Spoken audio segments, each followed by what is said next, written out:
Madaling sabihin ng salitang mukhang pera sa isang nanay na laging nagbibilang ng sukli, laging nagtatanong kung magkano ang presyo, habang iniisip ang kakainin bukas ng mga anak niya.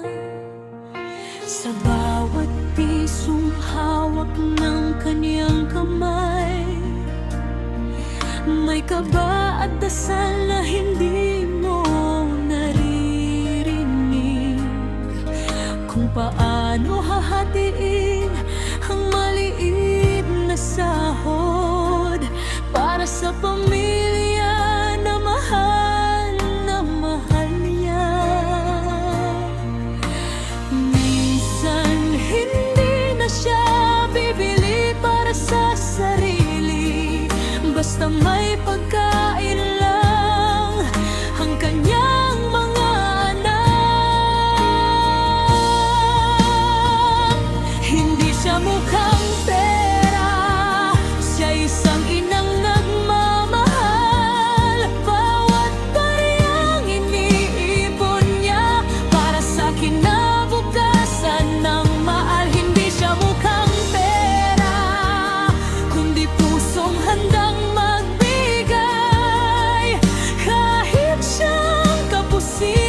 basta ang pamilya'y mabuhay.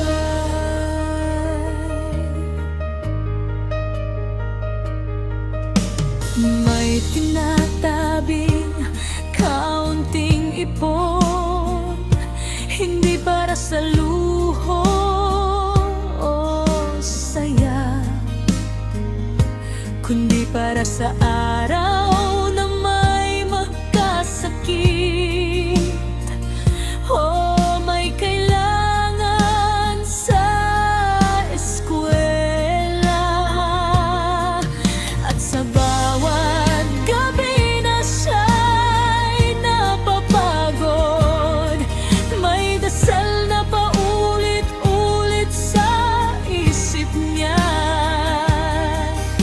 Sana magkasya ang pera namin, sana makaraos ang pamilya.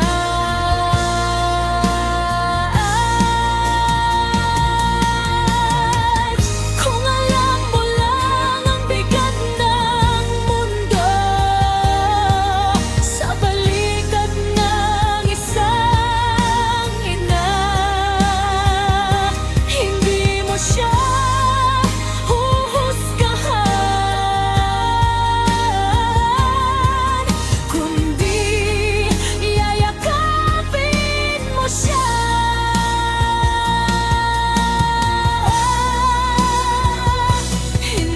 mukhang pera, pagmamahal ang dahilan.